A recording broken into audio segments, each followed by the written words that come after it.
Pai do Senhor, meus irmãos, sejam bem-vindos ao nosso devocional. Hoje é 13 de novembro, quarta-feira. Estamos lendo aqui Lucas 11, 17. Mas, conhecendo ele o que se lhes passava pela mente, afirmou-lhes: todo reino dividido contra si mesmo será arruinado, da mesma forma que uma casa dividida contra si mesma ruirá. São palavras de Jesus.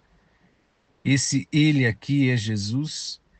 O que passava na mente dos outros está falando de mais uma ocasião aonde os fariseus se reuniram, e o episódio foi a ocasião em que Jesus expulsou um demônio que comprometia a audição, né, de uma pessoa, e essa pessoa era muda, né? E, enfim, Jesus expulsa. E aí se reúne alguns deles, né? Se reúnem e começam a levantar uma calúnia, né? E dizer que Jesus expulsava demônios pelo poder de Beelzebu, o príncipe dos demônios. Beelzebu era uma das divindades, parece que relacionada com... é do paganismo, né? Tinha um povo que morava ali perto dos judeus, os ecronitas. Eles tinham essa divindade Beelzebu, e se dizia que ele era príncipe dos insetos, das moscas, né? E, e os judeus, para classificar o próprio diabo, né, como o príncipe dos demônios, ou como Beelzebu, porque era muito detestável a imagem, o lugar onde ficava essa, esse culto para essa imagem, né? Era muito detestável, era muito sujo, muito esquisito. Então, qualquer praga que houvesse na região, as pessoas faziam essa alusão, né, a respeito do Beelzebu.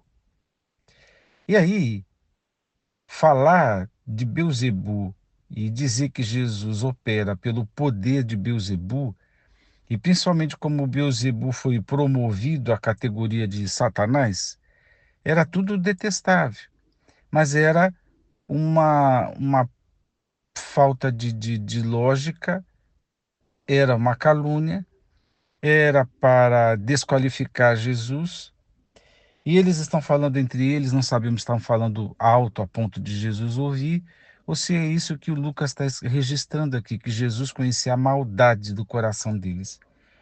E alguns pediam um sinal do céu, outros ficavam falando isso, que ele opera pelo poder do Beelzebu.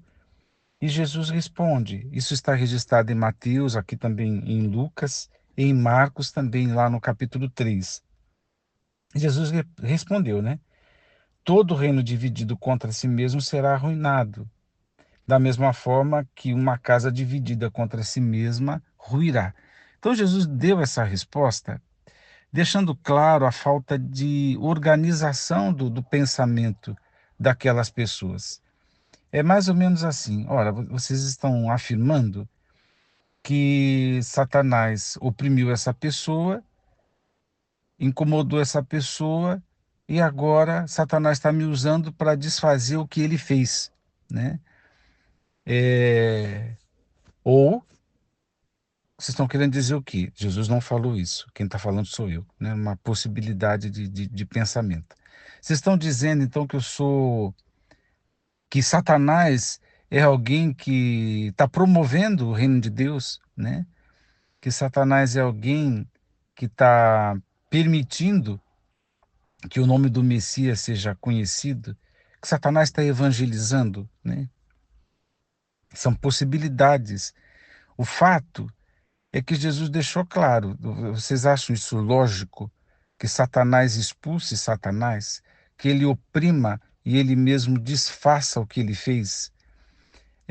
Então, Jesus deixou claro. E Jesus levanta essas duas figuras de um reino que é conhecido por todo mundo, um reino, um estado, um país dividido contra si mesmo não subsiste, né? E uma casa, né? Portanto, um lar, né? Imagine um lar onde as pessoas estão divididas, os pais contra os filhos, ou filhos contra os pais, ou a mulher contra o marido e a sogra, ou qualquer coisa assim. Aonde será que, que os lares subsistem, as pessoas vivem bem a partir de intriga, de briga, de desarmonia, de desavença? A gente sabe que não. A gente sabe antes, muito pelo contrário, as casas que estão em pé, né, os casamentos que subsistem, é porque eles foram. Nunca vamos esquecer da misericórdia de Deus, né? Mas, de qualquer maneira, a partir da manifestação da misericórdia de Deus, o casal foi construindo essa relação, construindo esse amor. E construção é harmonia, são tijolos alinhados, são é, o alinhamento de finanças, né? Dinheiro é nosso, é um alinhamento de pensamentos. Nós decidimos fazer assim. Se vamos mudar, se vamos comprar, se vamos vender. Então, um lar subsiste, obviamente, a partir da harmonia. Um reino subsiste a partir da harmonia. Pensa, um rei contra o parlamento ou o contrário, ou então um presidente contra o judiciário, e o judiciário contra o povo contra, enfim, os problemas de crítica da construção da política têm esse arranhamento. É necessário que tenha. Expressar descontentamento, indignação, raiva, tal, tudo isso faz parte do processo. Mas, por incrível que pareça, esses arranhamentos dentro de uma democracia ainda servem a- para a tentativa da harmonização, né? Da construção. E eu sei que nesses processos, quem é corrupto corrompe esse processo. Quem é desleal, inclusive neste processo. E a gente é assim, porque a humanidade está caída, né? Mas a ideia ainda é somar, a ideia ainda é fazer o melhor para o maior número de pessoas. Essa é a polis, essa é a política. Agora, pensa, Jesus está falando, obviamente, levantando exemplos dos seus dias. Imagine todo mundo contra todo mundo, que nação seria essa, né? E que o que se veria como fundamento, como nada serviria de plataforma, sabe? De segurança, de confiabilidade. Por quê? Porque está todo mundo contra todo mundo, não subsiste. Então Jesus quebra essa lógica. Jesus não falou, mas eu quero acrescentar que nós, enquanto indivíduos, também não podemos estar nas nossas, na nossa individualidade cindidos entre nós mesmos, né? Eu ouvi um jovem falando a respeito de um filósofo, é um jovem que lê muito literatura esotérica. Ele estava me contando o que é o diabo na figura de um certo filósofo. Então não é essa pessoa que está sendo mencionada aqui, né? Essa personalidade. Não é o que a Bíblia ensina. Mas lá, qual é o conceito do diabo? É tudo aquilo que racha, né? Que coloca cisão, que divide. E lá, é interessante que o filósofo falou a respeito da divisão doce mesmo, né? E a gente sabe que a expressão diabolos é aquele que coloca irmão contra irmão, ou seja, traz divisão, né? Por isso que todo mundo que divide, racha igrejas, divide, são pessoas que foram, como é que eu vou dizer? Inspiradas, vamos dizer assim, pelo diabo, porque é ele que faz isso. Foi ele, através do pecado, que trouxe separação entre Deus e os homens. Foi ele, com o pecado, que trouxe separação no jardim entre Adão e Eva. Porque o Adão disse: a mulher que tu me deste. A resposta dele foi essa, né? E ali já tem separação. Então as pessoas vão se separando e elas vão se tornando esses eus, né? E vão, enfim. Só que esses eus que já não conseguem mais, que já está dividido do próximo, do outro, e que precisa do Espírito Santo para reatar pessoas com pessoas através do amor derramado em nossos corações, é um processo divino. Parece que naturalmente isso vai se tornando difícil, até porque profeticamente o amor só vai esfriando, né? Então, já essa dificuldade na relação para com Deus, porque o pecado trouxe corte, cisão. Na relação com o outro, porque trouxe cisão. Mas eu também quero deixar aqui essa reflexão da divisão dentro de nós mesmos. E o apóstolo Paulo, acho que foi quem melhor explicou isso, quando ele fala da luta espiritual da carne e do espírito. Há uma divisão. Tem autores cristãos que têm umas figuras de linguagem muito bonitas, lúcidas.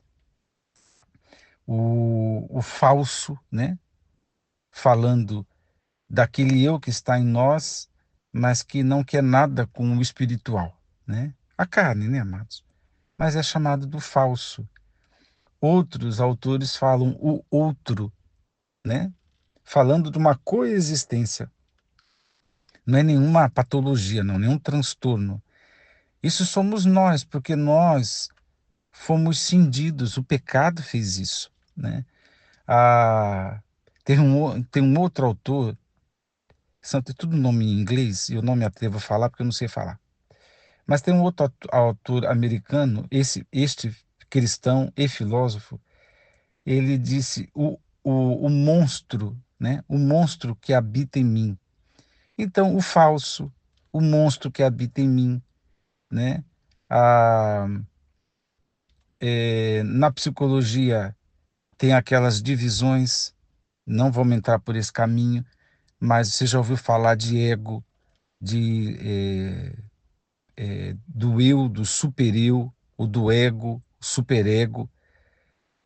Você já ouviu falar de processo de individuação, né? Então, tudo isso que a psicologia tenta é fazer com que a pessoa se sinta, no mínimo, integrada em si mesmo, que a pessoa se sinta refeita de alguma forma.